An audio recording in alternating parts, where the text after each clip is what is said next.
Welcome back to Seat Time. We are here for the June podcast episode of Seat Time. Excited to be here. Our guest is Jordan Ashburn. It just so happened that he won the John Penton GNCC. So at the time, they now have 7 winners in 7 races. And we talked about how we don't think this has actually ever happened before. So epic conversation with Jordan Ashburn. But a little bit to get out of the way. Of course, if you want to support Seat Time, the number one way to do that is to hit the share button or the subscribe button. You might be watching, you might be listening. Whichever way you can help us out, that would be phenomenal. So you can share it with your riding buddies, or you can subscribe so you can get any and all of the feeds that we put out. We would really appreciate that. Of course, you can get one of the Seat Time t-shirts at shop.seattime.co if that is a way you would like to support us. We do have some coffee mugs and some stickers out there as well. Super excited for you guys to have this episode. I'm also excited that I've made it halfway. One of my goals for this year was to stay diligent and focused on making sure that I get 12 podcasts out. I wanted to have one a month, very focused, an hour long with guests, and dive into some of the conversations that I have been wanting to have with these racers, these riders, these trainers in the industry. And so far, I'm halfway there. We've got 6 done. Fingers crossed we get 6 more to go. So again, if you guys enjoy this, please leave a review. Please give it a thumbs up. Please leave some comments on any and all of the platforms that you're on.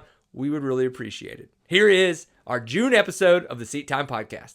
What we're really saying is this could turn into a whole other type of show, and I, as being a father, I totally understand and will appreciate it. Absolutely. Awesome. Well, Mr. Jordan Ashburn, welcome back to Seat Time. It's been very long since we've had a chance to talk on the internet, but that's enough about us. How are you doing after your win this past weekend, my man? Man, I'm pretty pumped. You know, it's we've been kind of slow go early in the year, and just been hunting to get back on the podium, and we got one earlier on in the year, and you know, it's just trying to fight back up there. And this year it's been really tough, and the competition is unreal. I mean, I've never seen anything like it. Yeah, what is that? 7 winners in 7 races now, right? Yeah, so I still can't wrap my head around that. I don't think anybody can. Like, right. Since I've been racing and even remember GNCC racing before me, I don't ever remember that in a season, ever. I don't think it's ever happened. Yeah. So to now be one of those, right? To be able, like you said, you did have that third, so you were on the podium a little bit earlier in the year. I think it was Union, South Carolina, and now you're coming in here with the win. Like, did it feel like that was a trajectory for you, or what was it about this weekend that just seemed to have you firing on the right cylinders to get on the top? You know, I was pretty fired up after Indiana, you know, because we had a great run going. I felt great. Bike was great. Everything was on point. We had done a bunch of testing before that race and really got things worked in. And you know, I just don't feel like I could show it all at that last weekend. That we had that bike issue, and you know, coming into this race, I wanted to, you know, let that statement be made, like, hey, I'm still here. I'm coming. Like, we're here now. We're ready to go. Let's race. And I mean, it is honestly like quite a bit of like unknown pressure on yourself whenever you've got 6 winners already. So it's like there's only a couple left. So it's like if you want to be a 7th, you got to get it. Like, it's right there. You got to take it. Yeah. What is that something that's on your mind when you're on the start? You know what I mean? Like, take us through that, like the beginning of the day. Like, what is it like for y'all when you're on the start? Where do you put yourself in your helmet before they wave the flag? You know, before they wave the flag, you know, we're sitting there, we're ready, we're focusing on the start. Like, let's get the best start we can. Let's get to this, try to get the whole shot, whatever. But like, no, I wouldn't say it's like, you know, I'm going to be number 7 today. I'm going to get this. Like, not at all. Like, all these guys are so good. Like, it can be however your day unfolds. I mean, there's so many things that can happen. So it's just, you know, I want to win every time I line up, and I have intentions of that. But I mean, sometimes unforeseen things happen, and, or, you know, say I'm not really that comfortable on a track one day. And, you know, it's just, I was really comfortable this weekend, and you know, I was able to hang it out a little farther than sometimes I normally would. Yeah. Is that you know, being a racer, I know it. Sometimes you just feel it, sometimes you don't, right? But in the long run, you guys being at the top of the, you know, the tippy top of the professional dirt bike racers, What are some of those little things that you might try to work on? Maybe it's a process as you're going to the line that you repeat every time. Like, what are you thinking those are those things that really bring you to that point so you can have amazing weekends like this? It's funny you said that because like coming into the race this weekend, like Saturday it rained half the day. It was totally off schedule. That's right. Like Oh, and it was like, schedule yeah, was I saw the jacked. Like four-wheelers. Yeah, it looked horrible. everything I did this weekend was totally off schedule of my normal race weekend, which I try to make the same every weekend. So it's like I didn't really know. I mean, I just felt good about the weekend, so I don't really worry too much about like a routine, a schedule. If I'm off, oh, it's going to mess me up, whatever. So like, I had a little different, I guess, mindset for the weekend because I didn't ride all the track on my bicycle this weekend. There was Mm. probably like 70% of it I didn't even look at, and I was just like, whatever, I'm fine with it. I don't care because like it's like the conditions are good. I like the conditions. I knew it was going to be a nobody was going to just run away at the beginning of the race, so there was plenty of time to see the lines on the track. And I got a bad start, went down right off in like the third corner or whatever, and got up, jumped up, just took off wide open, crashed again, and I'm just like, okay, it's really slippery. I got to figure this out.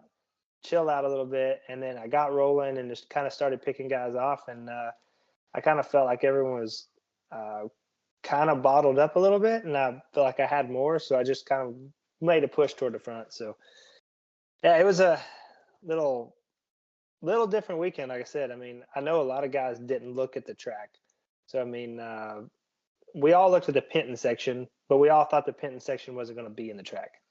Right. So that's kind of that was kind of the weekend for me. I mean, as far as man, I even ate like I didn't even eat the same thing for dinner as I normally eat. I mean, I was totally off kilter this weekend, and my wife and kids weren't there this weekend. My wife came in Saturday night, but just me and my dad drove up to the race, and it was but it was a good weekend. I couldn't complain at all. Yeah, well, on that note, like, what does that nutrition look like for you? You just said I didn't even eat what I normally would eat. Like, how does one, like a Jordan Ashburn, eat like a night before a race, or even if you start kind of consuming calories before the evening before? Yeah, like I'll usually start like I eat fish lots of the race a lot of times, and to be honest with you, I've been really burnt out on it. So like going into the weekend, I was like, I'm just gonna forget it. I'm just gonna eat some like chicken and just keep it plain this weekend, and that's what we did. I mean, I didn't really eat at the anything close to what I normally do. I mean, like timing was off, and because usually like we'll go out in the morning on Saturday, ride bicycle, look at the track, and then you got lunchtime, the afternoon quad start. You can look at it a little bit between the two quad races, and then after the afternoon quads, you get to go look at the track again on your bicycle. So like none of that happened. Right. I went out and walked like 2.5 hours of the Penton section, like for 3.5 miles. And I came back and I was completely dead. I was like, I don't ever walk the track. I'm not a walker. Like I ride my bicycle, but I don't walk. So to get out there and do that and then come back, I was like, I'm spent. So I'm just going to like chill for a while. And it was, like I said, a complete off weekend for me.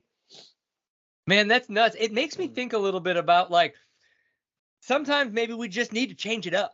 Like, it's Dude, no, not for real. Like I thought about that yeah. myself. It's like everybody gets so hung up on got to do it this way, got to do it this way, got to do it this way. Can't change nothing. It's like, at what point really does that stuff even matter?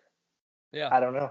I think Yeah. everybody can reevaluate that at some point, Yeah, and I think that comes down to it too. Like we see it, we've seen it a lot recently in the sport of CrossFit, where like you've just seen athletes changing from different camps and stuff like that. Because again, it's like they weren't getting the results they wanted. They felt like they've just kind of been on this path. It's probably not that that person's a bad coach. It's just that they want to try something different. And I Yeah. wonder how many of us just put the blinders on because we're like, well, this worked before, and if I try something else, then I could fail, and I don't want to fail, because it's like I'm Right. trying to get to the top. But sometimes, maybe in this case, it is if you don't view it as a couple steps back to then kind of like be able to run forward faster and just view it a little bit more of a linear line, like you're just on the same kind of line and just trying to make it further down. I don't know. It's pretty interesting. That's pretty cool that it was one of those weekends that was so off kilter for you, so much so that you fought tooth and nail with Steward Baylor, to get the win. And it wasn't like no one else was there, right? That it was all this, Right. it was a true fight for you guys. So what was that like in the woods, fighting with such a monster on a bike of Steward Baylor? I know they said he had some issues early in the race, but like I kind of got out front early and I was riding pretty conservative, I'd say. So like I wasn't taking any like crazy line risks, like just kind of like riding my race, and I kept finding myself in the lead. And I was like, okay, somebody's gonna be coming, I'm just doing my thing, whatever. And then I got some pit boards, he's coming, Stu's coming, and then boom, he's there like that quick. And I was like, okay, well, I know I'm not gonna shake this dude, so he's gonna be here all day, and we're gonna race to the end of this race. So it was just back and forth, back and forth. I mean, I know how strong he is, and I've raced with him, my whole career. I've raced XC2 with him, and I mean, we've got a lot of time together, and I know how he races, and and he knows how I race. So it's kind of like a battle of the minds at that point of who's going to play their cards here, there, everywhere. So Right. it's interesting how that can all kind of unfold, and you try to make a plan for your race and a strategy for pitting and all that stuff. And I think we kind of just done a pretty good job with that this weekend. That's cool. With the length of a lap at a GNCC, obviously in this case specifically the John Penton, when you had to pass Stu back, like is it more about waiting to see a mistake, or are you pre-planning kind of like possible places that you've seen that you think like, okay, if I'm doing these, like you would see in Supercross, they might set someone up 3 turns, right? But to make a pass. But for us on, 10 and 12 mile long laps, like that's a lot harder to do. So what was that like trying to set up for trying to make these passes? Trying to make if you're counting on, say you're following somebody all day and you're counting on a last lap pass, like it's a lot to bet on, because you could say, okay, I've got to be right on him, right at the mile marker 7 to make this line, to make this pass. Well, you've got 4 more miles that he's going to be all over you to try to pass you back. So like, and not to mention, like, to get to mile marker 7 without getting a lapper in between you, you get one lapper in between you, you lose 5 seconds, you can't make that pass anyway. So there's that's ruined. So, and also, sometimes trying to plan something out like that, you could also, of the time you're trying to think about that, you're not focusing on the track in the race, and you get behind that away. I mean, it can happen that quick and that easy. So you almost kind of have to race in the moment, but kind of a little bit ahead at the same time. Kind of like simple as like, when you're riding, you don't look at the front fender, you look ahead. You're just looking, same kind of thing, like in your head. You're riding right here, but you're barely looking ahead in your mind, like trying to think of what is coming up ahead of you in the track for different things. So I know that last lap, like Stu had at one time, I think he had like 10 to 15 seconds, and we were pretty close to the John Penton, and he still had that. And I was, pushing really hard, and hit a couple good little inside lines. And then there was like a little reroute around a mud hole, and boom, I ran right up on him. And I was like, oh, like sometimes something like that can happen. And, that's being the guy in front sometimes is way harder in that kind of situation. Yeah, I can see that for sure. What, with the conditions that were out there, was there anything that you guys did to the bike to try to play towards the conditions, or at that point, like it was dry enough that you kind of knew like we're going to be good with what we came prepared for?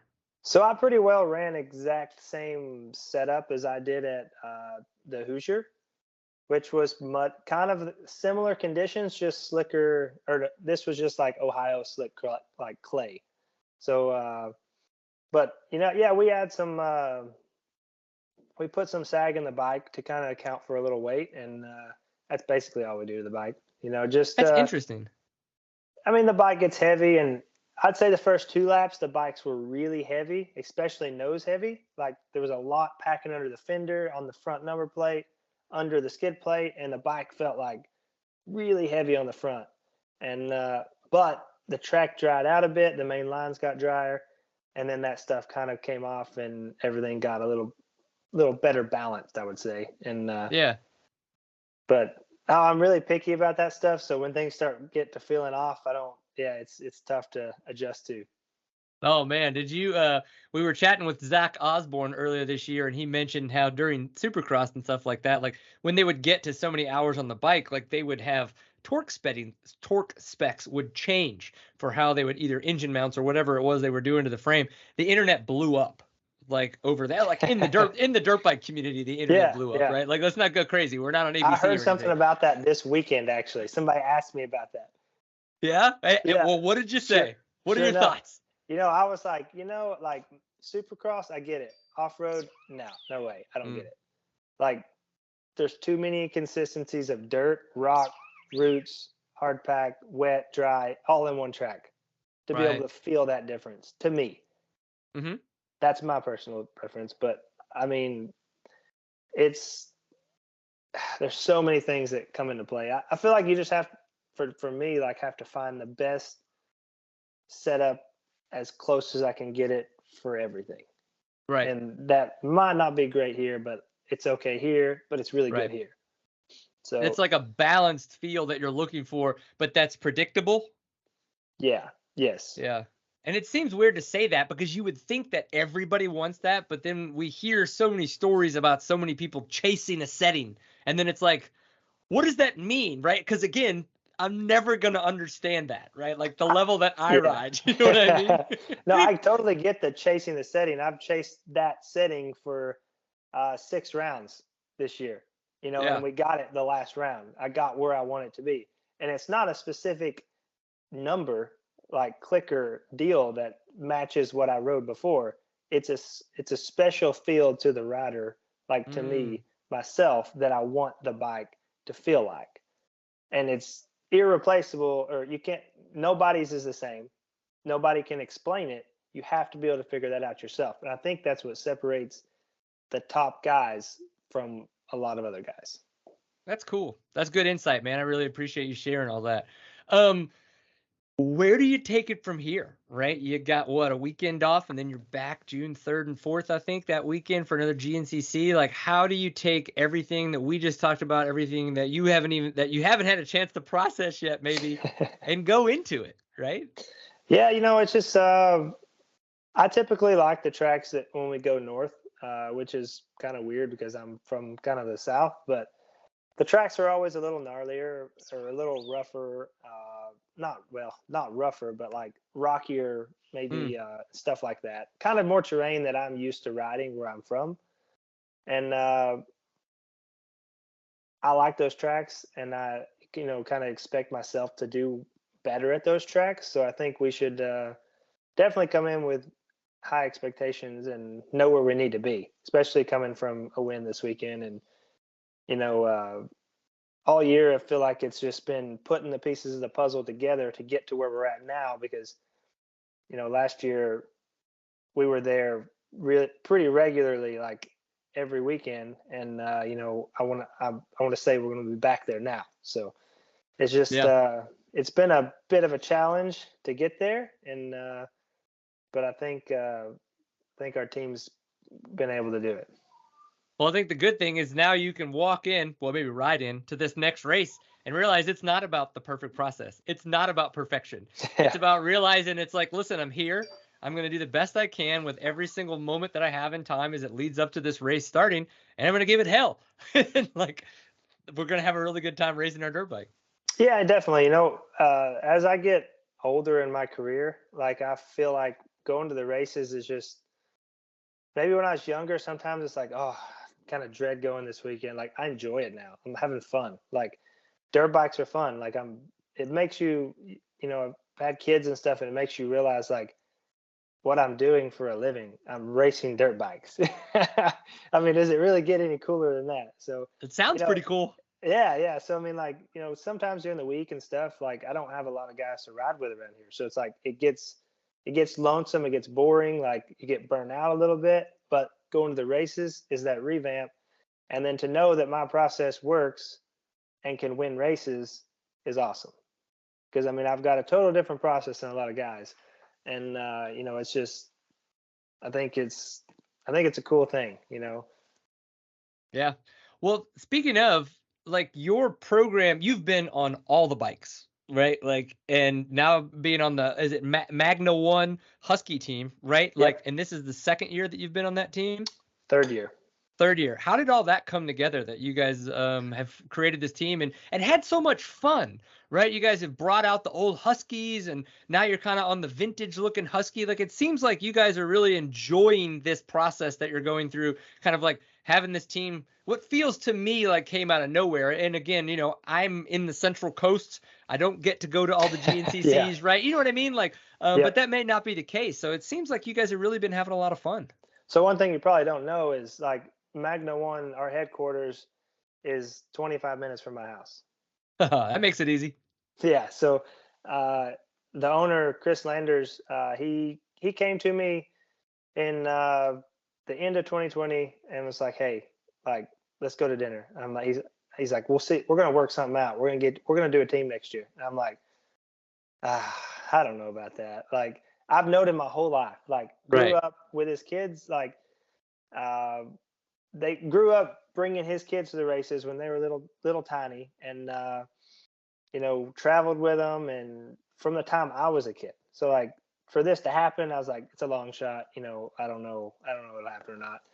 And I kind of took a little risk and went for it, and we started putting things together, and we got the bikes, and was really happy with the bikes, and he kind of built the team around me and the way we needed to program and do things, and it's been really good. I think that's a big key to our success, and it pays to really, when you have somebody that's just as passionate as you are and want the same results, and everybody's together, everybody's all in on the team, and I think it shows. I think it shows what Magna One is and how quick our team has really went from nothing to a number one championship team. I mean, it's pretty incredible. I mean, Yeah. to come and beat all the factory teams and kind of out of nowhere, it was unexpected, and uh, I think it's pretty awesome. A Yeah. bunch of hicks from Tennessee. I like it. Well, I do now. I remember that I did see you at the Rev Limiter, and you guys were out there with the Magna One team, and I think that might have been it must have been 21 then if this is the Yeah. third year that you guys have been doing that. Hmm. Yeah. So you all the hard enduro stuff too, man. Like that's what I like. I like racers like you because of the fact that you kind of will look for a little bit of everything, Oh, and you I would don't love to need be to chase doing, one discipline. Yeah.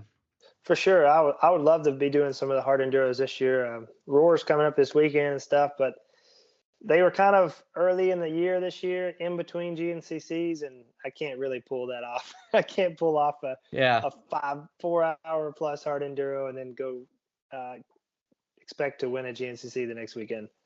Yeah, I mean, you're fourth right now in the GNCC points, and it's like, what is it, 148 to 110. So you're a little bit back, right, from the guys that are close in Yeah. that 148, 138, 129 between Baylor, DeLong, and Kelly. But still, if I have another weekend like this weekend, like those points could keep coming, and that's what you're looking for right now. Yeah, I'm just looking at it, race by race. That's what we did last year, and you know, it just kind of chipped away at it and seeing where we could be each weekend and put our best foot forward every weekend and try to win the race. And then if we get a second that weekend, we'll take it. Let's go to the next round. Let's get a podium. Let's go. And I think that's what ended up, getting us that championship last year, is just being consistent. And all the years that I've been there, like, I've never won a GNCC until last year. Right. All the years of my career. So to be able to, get my first race win and a championship in the same year was truly incredible. That's awesome. So here's the hardest hitting question I've probably got for you. 2 strokes or 4 strokes? Oh man, I've got both, so it's I can't really pick one or the other. Yeah, Like, talk us through them then. Talk us through them. all right, so on a daily schedule for me, like, so if I've got motos during the week, I'll do a couple motos. Let's just say let's back up to last week, okay? Yeah. So last week we done some motos, broke my race bike in on like Tuesday, okay? So I rode the race bike Tuesday, and I actually took my 300 that day with me to the track because I can ride from there and go ride hard enduro. So I was like, I'm gonna do my motos, and then I'm gonna jump in my 2-stroke, and I'm gonna go ride some hard enduro. So I do that a lot because I can ride a moto or two on the 4-stroke and be like, you know what? I'm good today. I feel fresh. I'm good. I'm going to ride Hard Enduro for a couple hours, go have some fun on my dirt bike. And Yeah. I think like last week specifically, like I didn't know it was going to be muddy and rainy at the Penton, but like it really paid off because it was wet here. It was muddy here. I rode the 2-stroke. I was doing some cool, like, creeks and splat lines and just random stuff that GNCC riders don't normally do. But I think it really showed when I could get into the Penton section this weekend. I was like, I was extremely comfortable. So like to try those risky lines that like normally you'd be like, I don't know about that. Like it's like, no, I got that. I've been doing that. That's no problem. Like, Yeah. line it up. Let's go. Let's do it. And I think that was. I was going to be pretty bummed if they took it out because that was the rumor. Like they were going to take it out for the weekend, but I was pretty happy that they left it in, and yeah, it worked out well. But anyways, So, yeah, keep going. Back to the 2-stroke, 4-stroke. It just depends on the races. I've raced a lot of the hard enduros, and definitely got to ride a 2-stroke there. There's no way around it. But like for GNCC, I think the last 2-stroke I raced was a beta in probably snowshoe, maybe snowshoe or Ironman. Maybe I tried it Ironman one year. I can't remember, but best result on that bike was a 4th, I think, which I never got a podium on it, but that was pretty close for a 2-stroke. I'd say that was probably the closest 2-stroke that's been to a podium in a long time. In a long time. Yeah. And you're on a 450 on the Husky, not a 350? Correct. Yeah. Yeah. And what was that decision for? Like, or what was the decision like? It seems like you guys are majority riding 450s, but I know that people have ridden 350s, so I didn't know for you. I think it's pretty split up this year. You've got Johnny, Ben, Thad, Craig. They're all 350s. Okay. Me, Stu, Ricky, Strang, Grant are on 450s. So I mean, it is pretty split up this year.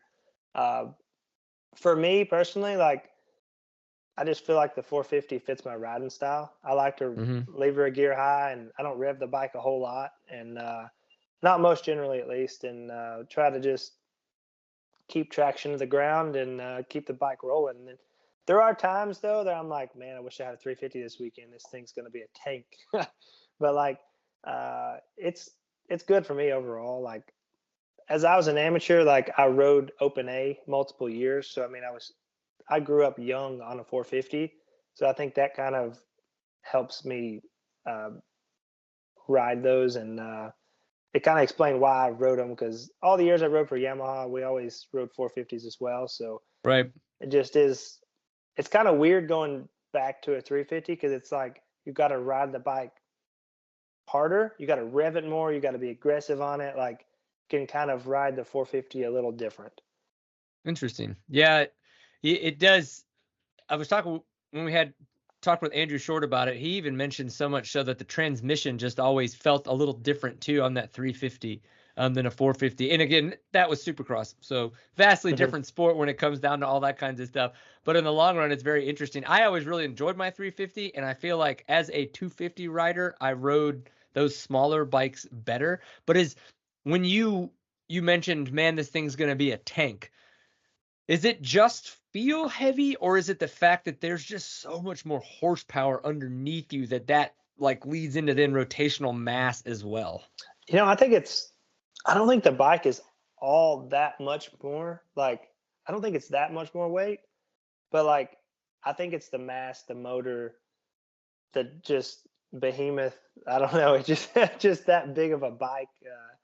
It feels so much. I mean, feels so much bigger than a 350. Like, just power wise and the way the thing hits and stuff. Like, they're pretty mean. Like, we try to, run. Like, I like the exhaust and stuff. We like them corked up a little bit. Like, just trying to tame it down a little bit, but still luggable.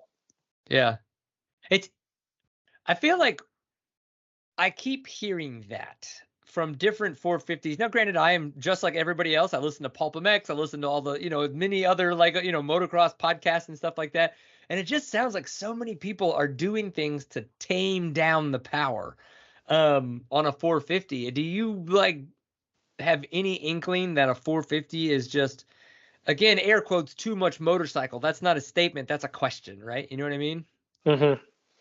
Yeah, I mean, I think in like when you take a 450 out the showroom floor, you put a little short pipe on it, you put like all this stuff on it. It's like you're just making more power.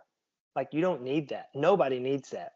Like maybe for like I mean, of course they're building motors and stuff for Supercross, like the total different world, motocross, Supercross. But like, I guess there's not all that many people who ride like 450s off road. So um, to me, it's like I just want the thing slower, but I like the big rotation. I like the motor. Like that's what I like is Yeah. how you can have more power and then tone it down and have a bike that can still do what you want, but not spin up so quick, if that makes Right. sense.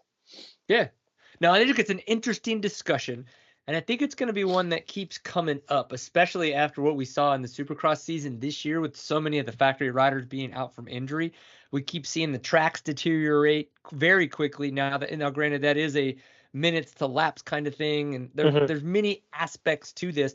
But I also think that at some point there's going to be some stadiums that we're just not going to be able to get into because of the how much they cost, how many people are going to need to be able to sell out tickets and stuff. And I wonder how much that could affect the industry to the point where they have to go different places. And that just means that they have to start worrying about the CCs of the bike because of a lot of the factors that can play into. Now, granted, off-road, it may never matter, right? But Right. we know that they say race on a Sunday, sell on Monday, but I just don't know that that's a thing anymore. But who knows? Who knows? I don't know. Maybe it's just a weird rabbit hole. Yeah, I don't know. Like I don't not for the motocross, supercross world, like the 450. I mean, I guess for America, that's where the 450 really came into play, is it not? Mm-hmm. Like Yes. we all wanted big bike, more power, like, and I guess it's like now, unless for off road, like desert racing, yeah, it's great, but like GNCC, it's a lot. I mean, if they didn't make that power plant, then like everybody rode. I mean, you see guys doing the same lap times on 250s as 450s. So like, but could that 450 guy go as fast on that 250? So there you've got like that aspect of it as well. Yeah, and then there's the part where they talk about the cost involved in creating a 250 that can do what a 450 can do. And I hear that a lot too, where the 250 teams have to spend so much money to make the power they make. And granted, we're not going to solve this. We're not really the people to solve it either, considering that we're both off-road racers and riders of the dirt. But that's okay. I think it's interesting, and I'm excited to be at a time where I can kind of watch this evolve, because when you talk about this, like electric motors, like I believe that I will be watching electric motorcycles race in a very large worldwide capacity before I die. You know what I mean? And maybe even take over the sports that I'm used to being a part of. And that's crazy to me. But at the same time, I'm excited for it because it means it's going to bring different eyes. It's going to bring different people. It's going to bring different technology to keep evolving all of these bikes that we ride, which I think is cool. Yeah, I think it's sweet. I mean, I think it'll also push out a lot of technology, a lot of manufacturers. Like it's a double-edged sword. So like you bring something new in, everybody's skeptical because it's going to change the game everywhere. So, and the way the bikes, I mean, there's no doubt like they can make the bikes however you want. You could have one bike that can be whatever size you want and make whatever power you want easily, no problem. And they've already proven that. So like the technology I think is there now. It's just how long will they hold on? Well, I mean, who wants to really? I mean, do you want to really go watch a Supercross without hearing the motorcycle? I don't think so. I don't think so. But like here, that's where it's interesting what World Supercross says they're going to be doing, where they're making more of a show out of the event, right? Where they bring in a rapper or there's a band playing and all this kinds of stuff. Like someone who's a great entertainer, like think about if they got somebody from Cirque du Soleil or whatever, one of those crazy Vegas shows, and they're like, okay, we now have races that have no sound. What can we do to amp up everything. You know what I mean? Like, and without just pumping pure oxygen in, so everybody's a little high, right? Like, Yeah. because we probably are a little high on all the gas fumes anyway. Especially back when the two strokes ran. Woo, buddy, yeah. But I don't know. I'm excited for it. I know people think I'm a little weird to be to talk about it as much as I do. I just I think there's smart people out there that are trying to make it happen, and we can't hold out. Right? I do feel that the power sports industry does typically wait until the last minute and be like, oh, crap, dang it, we're behind the curveball because this happened 10 years ago. Like, it's now. It is now, right? Like, the Alta should have told people, like, we need to be planning for this. And you can see with what GNCC is doing with the e-mountain bikes and the way that they've partnered with Specialized, like, they see the crossover, right? They know that all these sports are evolving and they're never going to become one. Nobody wants them to become one, but there's places where they can weave in and out better, and then probably worse too in the long run, because you think about electric motorcycles off-road, like how many people are in, it's just like, yeah, it's gonna be weird. It's gonna be weird. It's gonna be weird. Definitely I'm excited. be weird.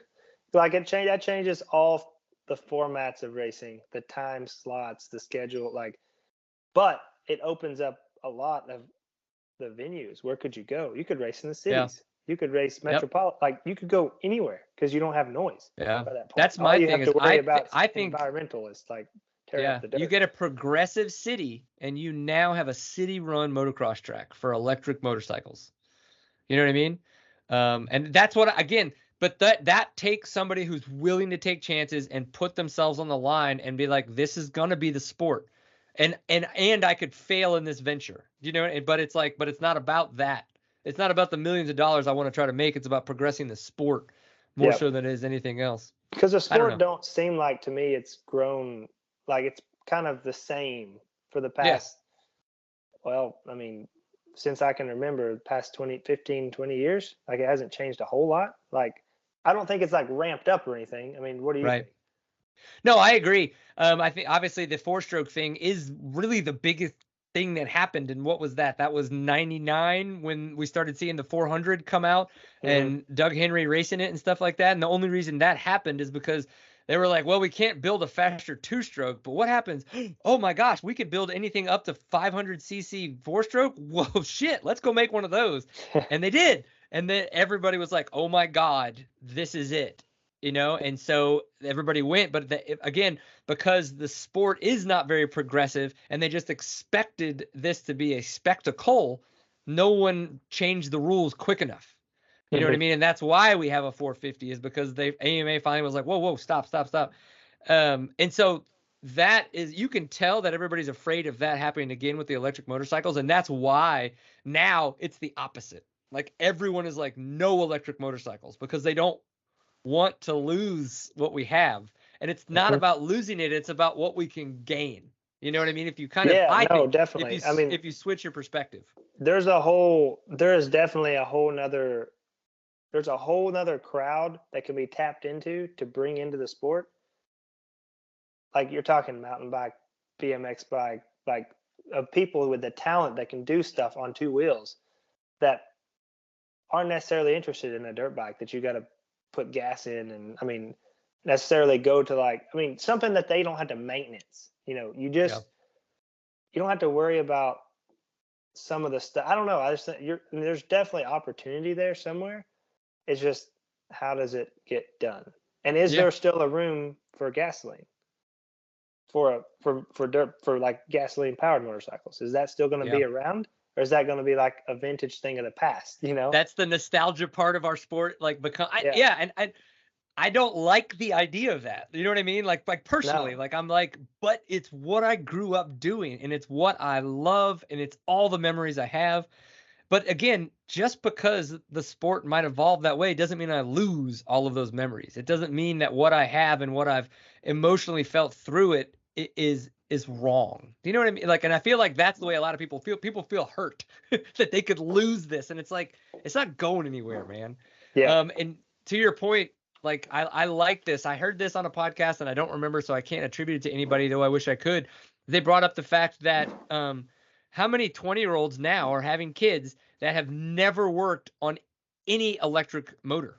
They have electric weed eaters, they have electric lawnmowers, they have electric cars, right? Like, why would any of these parents go buy a gas-powered dirt bike for their kids? They're going to go buy an electric Stasic.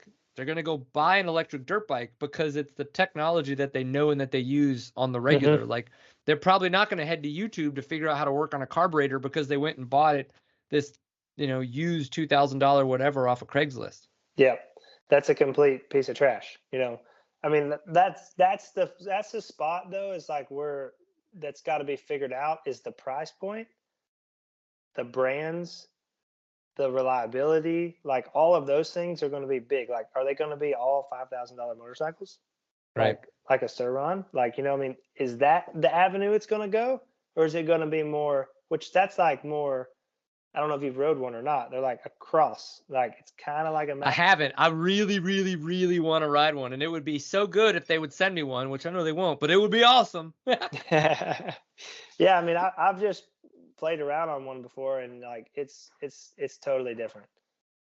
I'm trying to remember. They have a couple different models now on the pricing wise, and I have a couple more questions. I know we would talk about a rabbit hole. I love it though. I will talk about it's dirt bikes.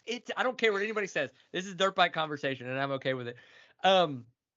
Yeah, I'm excited for it. We've talked about it too. Like the little Tarot is like $3,000, right? And it's done great. And it's got my daughter who never wanted to throw a leg over a PW50 or anything, piddling around in a field on a dirt bike. And it's like if that's what it takes, I'm gonna keep getting her little electric dirt bikes, and that's fine with me. It doesn't hurt my feelings. You know what I mean? Yep. I don't feel like she's getting any less of an experience because she's on an electric motorcycle. She's like, no, I get that. I mean, and if she ever wants to, you learn that skill of two wheels, then you can do it when she gets older or whatever. Like she can take it right over to whatever else. If she wants to ride a regular dirt bike, she can ride a regular dirt bike. Yeah. Yep, it'll be cool. Okay. I've kind of got this concept I'm trying to figure out, bike, body, mind. And so when it comes to the bike, like what is a setup that you feel is your setup? Like what is something about the way that you set your motorcycle up? Maybe it doesn't separate you from other people, but it's something that is very Jordan Ashburn specific.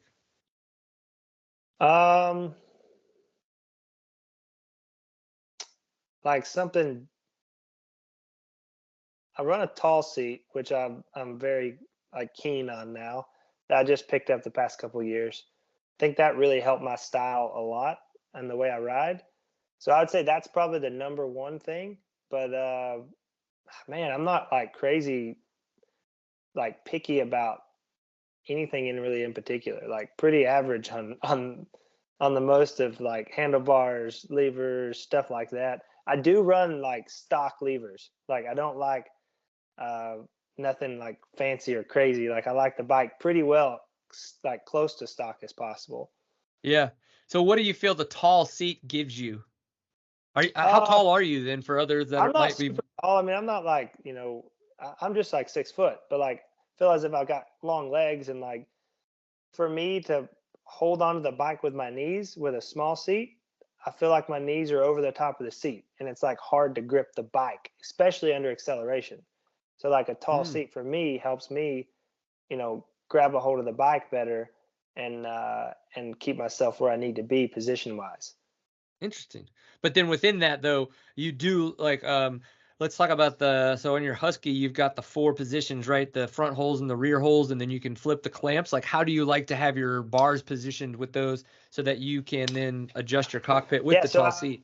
I run the Mako 360. I'd say that's that's a key characteristic there too. And I run it just in the middle. So I'll run like the second bolt hole up and flip them forward. And it's pretty, or if there's just a three bolt hole, I'll just run the middle. I mean, and then I'll run my clamps twisted forward, because you can run your clamp forward or backwards and alternate a little bit. So I don't really run my bars. Like I try to keep everything pretty neutral, I would say, overall. Yeah. And same with a brake lever, or brake pedal.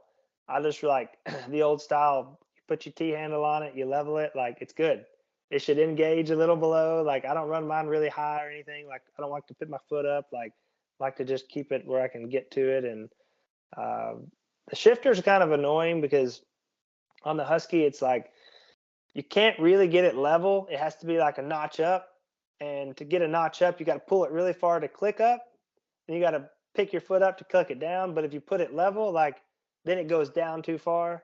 And it's like, so there's not like that. I wish you could like get a middle position there, but that's pretty well it. I run stock peg height too. So, man, with the levers, have you never had? I don't know if is it levers or levers. That's a good question. I guess it just depends on however I said it. I think you said levers, and I was like, do I say levers? I think earlier levers? I said I don't Yamaha even know. too. I don't even know where that came from. But Yamaha. Yamaha. I'm up in Tennessee, boys. Yamaha. It's all good. Have you never had any issues like breaking levers or anything like that? I mean, yeah, it can happen, but I mean, we'll tape the like old school, you use your tape around your perch mounts. So yeah. But I mean, for me, I just like the engagement point so well. Like I just run them. Like that's very important to me. Is like the clutch engagement feel and the front brake feel. I feel like anytime I've changed levers, I lose that feel of where I like the engagement point. It's either too squishy or too or engages too close one way or the other. Even though you can adjust them, it's still the ratio's off. Yeah. What I've found is that as I've been able to kind of get on the bike more and race and really find myself at a pace where I'm chalking up the intensity, I am starting to like feel little finite differences, and so I can make little micro adjustments in my throttle, in my clutch, and in my front brake. And I'm now realizing, so I've been running the mountain Midwest mountain, the thick short levers for a long time, and I've really enjoyed them until this past year. And I've finally gotten to the point now where they're too big and they're too flat. And I just I want to try some of the arc levers. The problem is if you start going down that rabbit hole, there's so many different options. I'm like, oh, now I don't know what to do. So I'm actually thinking about going back to stock levers. I run open guards and I fall a lot, so it's a bad idea because I'll just be breaking levers all the time because those things are so short that I don't break them. But I really want to kind of like take this learning that I'm feeling and kind of keep playing with it, so I can kind of keep fine tuning that little cockpit area. And again, like then I can have just a little bit more clutch control, a little bit more front brake control. And then as you said, hopefully that starts to come in with the brake pedal and the shifter and stuff like that. But yeah, I've got to figure that out. So it's interesting though that you still run stock, but it makes a lot of sense why you're saying that, because engagement is everything. I'm pretty sure, at least when I was at Cal, he did. Strang ran stock levers as well. He didn't run anything else. So like, I know some of the guys like really prefer that feel. You know what I mean? It's like a certain feel, and you know, like you're talking about. So what helped you feel that? Like, are you like what kind of riding terrain? If you like, you say you felt that with the levers. Yeah.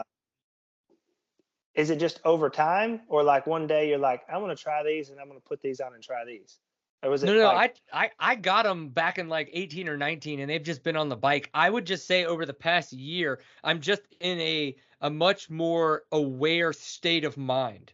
You know what I mean? And so I'm starting to be able to key in to certain feelings. And it's like, I can kind of tell now when my arm starts to get worn out in a certain position. So I've been playing around with that to kind of like get my wingspan down a little bit. And it's just really weird. And then I'm like, well, why can't I get this with 2 fingers instead of 3 or 1 or whatever it is? And I'm like, oh, so I'll start moving the lever out a little bit. I'm like, ooh, I kind of like that. But then it's like, oh, but then it's up too much now. And so, but again, it's only because I have this I've grown into a state of awareness where I can start to feel these micro adjustments, you know, and like other people do it with the engine and stuff. Like for whatever reason, right now, I'm just feeling it a lot in the controls. Yeah. So like, I mean, you just said it, like you can have the engine feel, the chassis feel, the tire feel, right, the handlebars, the handlebar controls. And then you can go on into your gear, your boots you wear, how wore out they are. Do you wear knee braces? Do you not? Do you wear a neck brace? Is your helmet heavy? Like all of those things play into key, like on how you feel when you ride.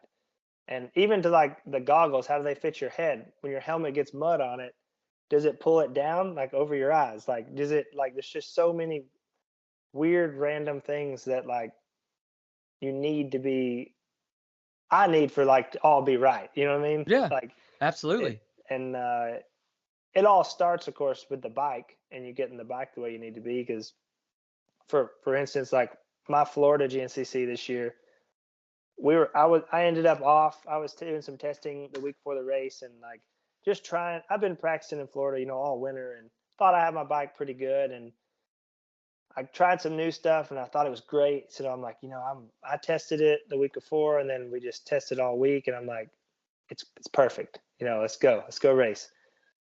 I start the race. I get like halfway in and it's just like my back is shot.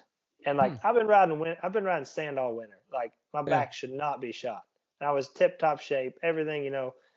So like after the race, I'm just like, I completely died toward the end of the race. You know, it's like I had no strength left. I could not hold myself up on the motorcycle anymore. And it's just like one of them really simple little mistakes on setup that I missed that ruined my day, ruined my whole race. I mean, probably by 7-8 positions, like ruined my day. And it's just those little fine tuning things like you're talking about means so much. Like when you actually get in the racing world in situations and how your body can handle the race. Because I mean, when your bike's set up properly, like and all things are working right, your body knows how to work with the bike.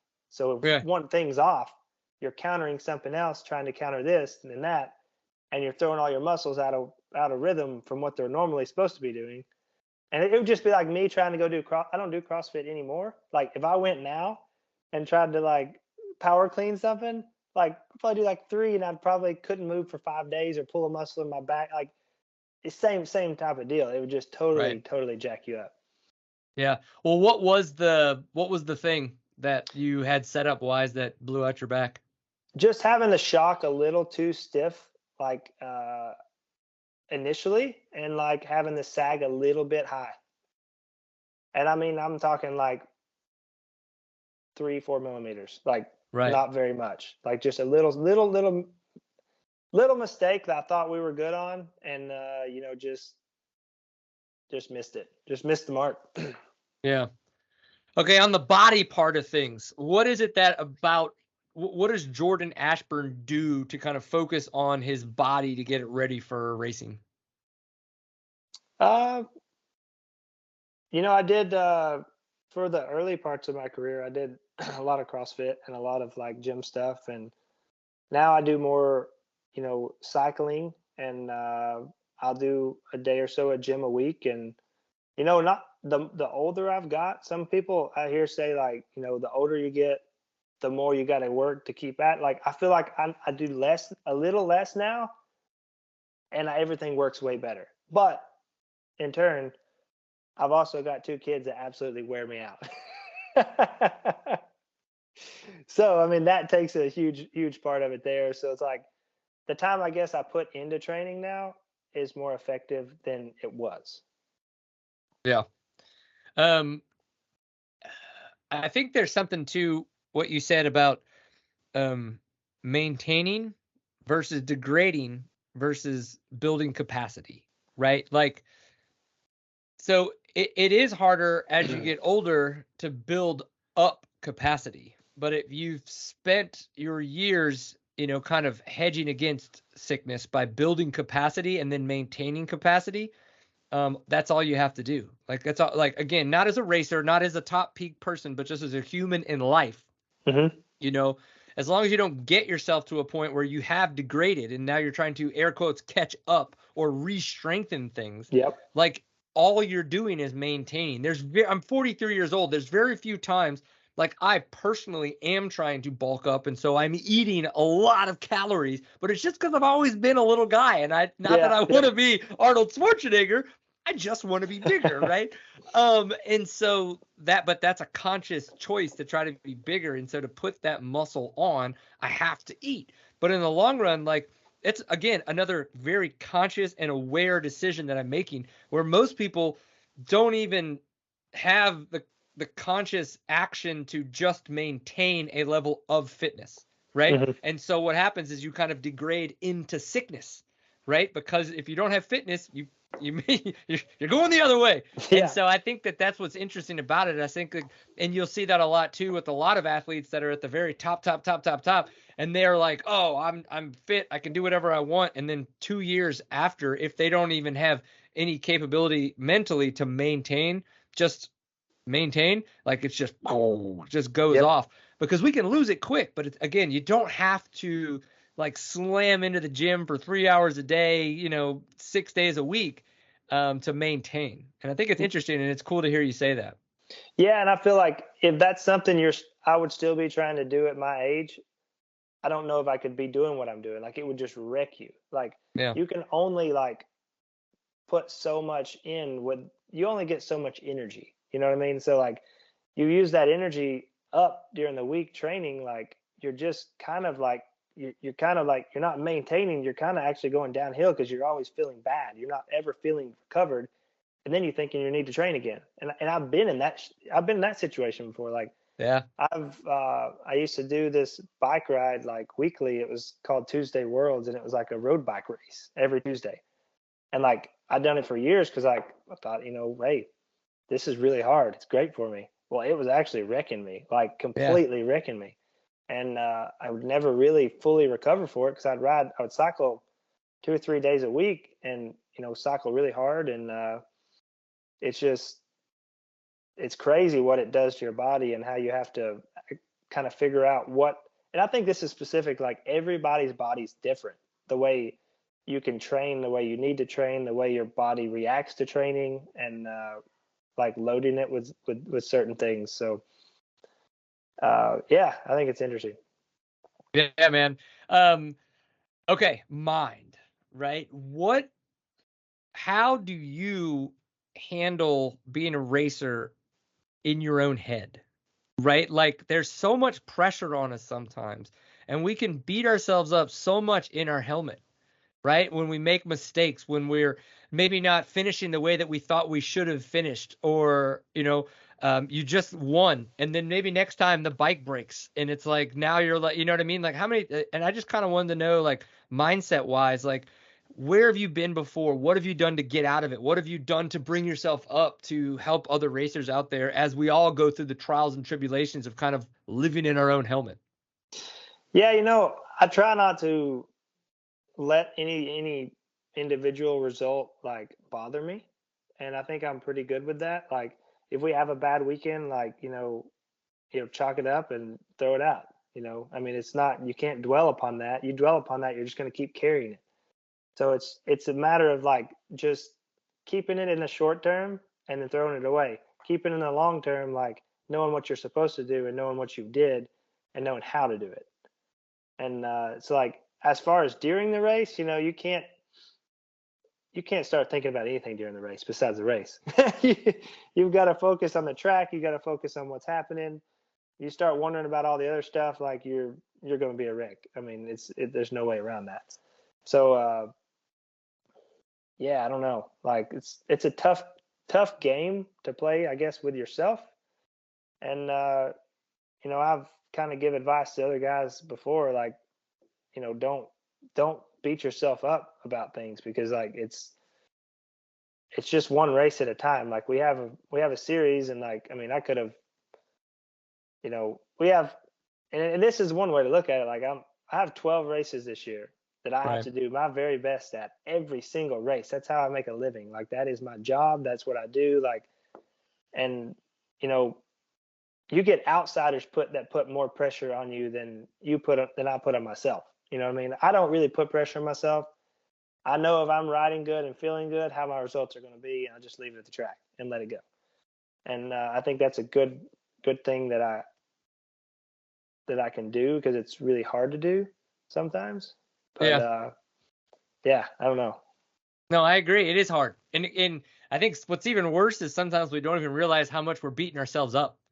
I think mine Um, happens most in like not racing environment, but training environment. I do beat mm, myself up in training environment. I'd say that like, oh, I need to be doing this today, and I just didn't have time.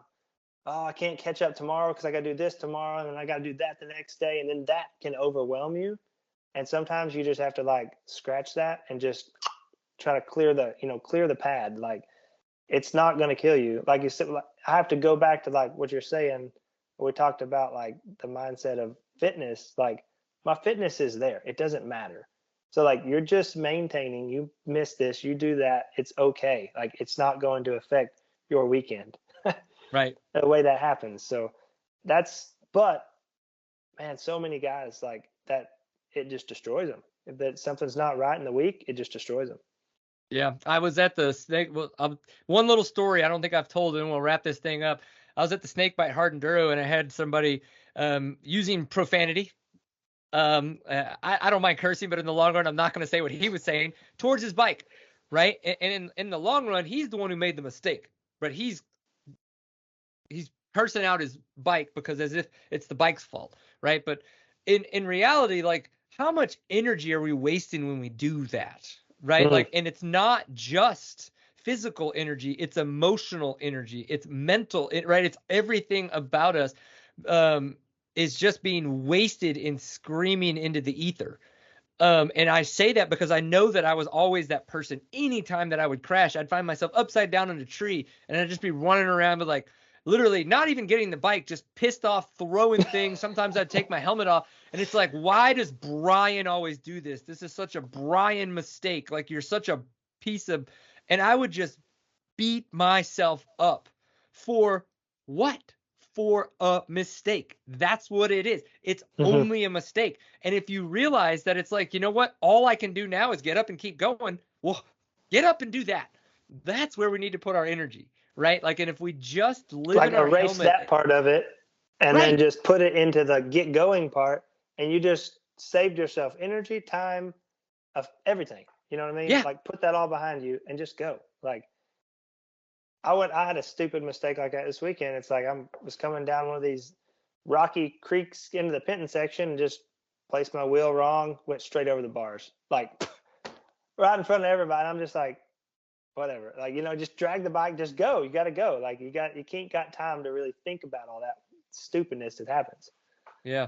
It's weird. So like lately I've literally, as I've got a better mindset around making mistakes and just realizing that literally there is no perfect and mistakes are part of every process. I've kind of like I've almost accepted it and said, okay, I crashed, get up, go. Like it's not, there's no anger, there's no haste, there's no hesitancy anymore. And it's like I'm learning now how to accept faster, I guess you could Mm-hmm. say. So that again, to your point, that I can, like, there is no more thought about it. It's just 100% acceptance and moving forward.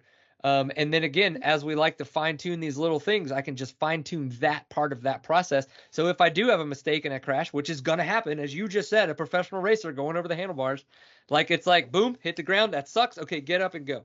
Unless obviously there's a broken bone, but fingers But crossed then it's not the sometimes you case. keep going anyways. I love it. I love it. Well, dude, I know you've got a family to put to bed. I really appreciate your time. Is there anything that I missed that you want to leave us with before we roll out of here? No, I think it's pretty good. I mean, I think we've hit a pretty broad area of things to talk about. So As it's always, we've hit some been a interesting great rabbit time. holes, but I love them. I'm okay with it. So I I don't really know a lot appreciate about the it. electric world. You can kind of get me on that. So, but I don't know. I think there's a lot of changes happening, and our sport can see a lot of things happen in the future. Yeah, man. Well, we really appreciate you taking the time to come on here and chat with us. Congratulations again on your win, your 2022 championship last year. You got a win now. You're in fourth place, buddy. I mean, this is the consistency that pays off, just like it did last year. So just keep it up. Yeah, I appreciate it. We'll keep her going, and yeah, it'll be awesome. And there you have it, the June episode of the Seat Time podcast. What was your favorite part? We did hit quite a few rabbit holes, and if you've made it this far, I really appreciate you hanging around through there. I think the electric motorcycle discussion is going to continue to come up, so if you have opinions, we want to know about it in the comments or DM us, whatever and wherever that is. Again, if you want to support Seat Time, please hit the share button, hit the subscribe button, send it to your riding buddies. This is an epic podcast to put on whatever radio or whatever platform you listen to when you're headed to the trailhead. Getting seat time, baby. I'm looking forward to getting back on the bike soon. We are on vacation currently at the moment, and man, it's well needed. Well needed right now. So again, shop.seattime.co. If you want to grab yourself a Seat Time shirt, we would really appreciate it. Put this out there in the world. Share more. That is the old logo. There should be, if you're on YouTube, there should be a playlist for more of the podcast clips. Hit any of the new videos that we've put out recently on the Seat Time channel. We just appreciate you being here. If we don't get a chance to see you on the trail, we will see you on the internet. Peace.